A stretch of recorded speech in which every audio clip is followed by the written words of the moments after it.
To capture good sound, there's basically one giant rule, and that is move the microphone as close as you can to the subject. And that's why many talking heads are captured with a small lavalier microphone. And as you can see, I'm also wearing one. It's connected to a transmitter, and this signal right here goes to a receiver, which then outputs the audio into my camera. Now, the one I'm wearing here is from Saramonic, and let's find out how it performs.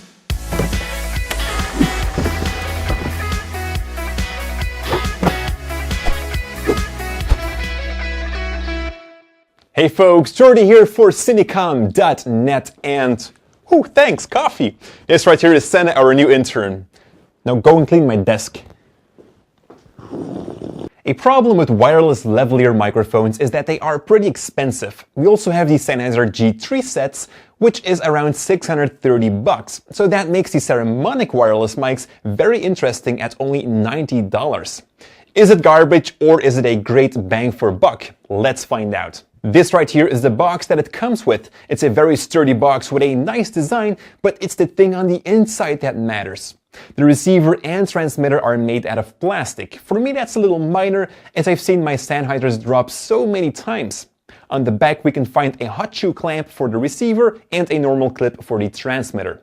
The hot shoe feels very sturdy, but the clip on the transmitter feels like it could break pretty easy if you pull it too hard.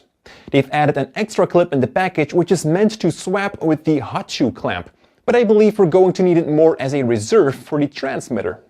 Next comes the antennas. Now they might look very big and clumsy, but in fact they are very flexible. They fit great into the boxes and it's definitely a good build quality. Comparing to my Sennheisers, the ones from Saramonic are bigger and less compact, but usually you clip it on the back of your belt, and in such a setup it won't be such a big problem. The lavalier microphone seems to be built very good.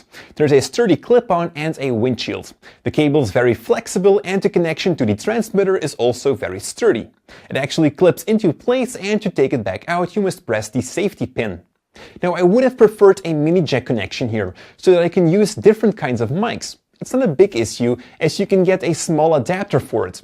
And honestly, this 3-pin connection is a lot sturdier. Next are the buttons. On the side we've got an on and off switch for both boxes, and we can choose between 4 different channels. Now we can't tweak the frequencies, and normally that would concern me, but instead of working around the 600 MHz signal like Sennheiser does, the Saramonic transmits just above the 200 MHz, which is reserved for broadcasting. So I don't think will be a big problem. Seriously, I'm recording here! Interns. On the bottom of the boxes, we've got a slot for 2 standard AA batteries. Saramonic says they can deliver up to 5 hours of lifespan. A small LED light will tell us when the power is on. Now for the transmitter, we don't have any extra features. It's very simple, which also has its benefits. There's not a mute button, but you can teach your actor how to use the power switch whenever he goes to the bathroom. Then on the receiver we have a mini jack output which goes into your camera or to a sound recorder. And on the top we can find the volume output control.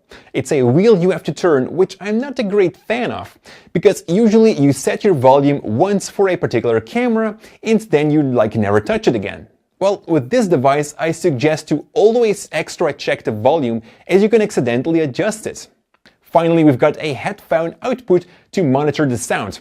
However, I do not recommend to monitor your sound through the transmitter, because you need to hear what's actually being recorded, and therefore you have to monitor the sound on your camera or sound recorder. Because if anything goes wrong with the actual recording, then you didn't hear it because you were listening on the transmitter. But let's now head to the point you guys have all been waiting for. How does it sound? Well, you've been listening it to the whole time now, but let's compare it to the Sennheiser mics. This is an audio test with a Saramonic wireless microphone set. This is an audio test with the Sennheiser wireless microphone set. So when comparing the audio quality, we definitely hear that the Saramonic mic misses out on some of the higher frequencies. But I didn't notice it before the comparison, so in my opinion, it's not a big issue. Again, you have to remember that we are comparing a $90 with a $630 mic. So for that price, I'm actually very happy with the sound quality. Next, we did some tests to see how it handled interference, and we couldn't find any problems. We tried different things, and one of them was holding the Saramonic mic to an LED transfo. But first, let me show you how a normal shotgun mic handled this.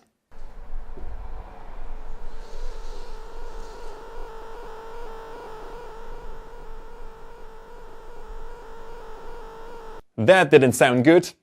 Now let's listen to the Saramonic mic. Pretty awesome results, eh? And finally we did some output signal tests. The first thing I did was attaching this to the very popular Panasonic GH4. And unfortunately I bumped into a pretty big problem. The output of the transmitter seemed to be very loud. The volume control was sitting at the very minimum and the camera gain was also turned all the way down. And I still had to be very careful not to peak the sound. But then on a different camera, the Canon 5D, we didn't have this problem. Although I must say I was using Magic Lantern.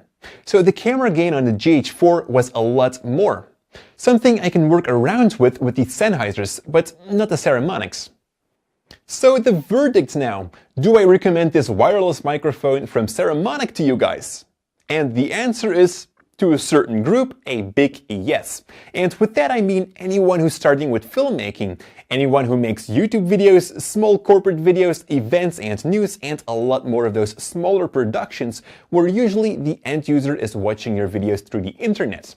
For the price point, it delivers great performance and audio quality. More professional users that work on bigger budget productions will usually need more functionality and durability. This mic goes into my recommended gear list.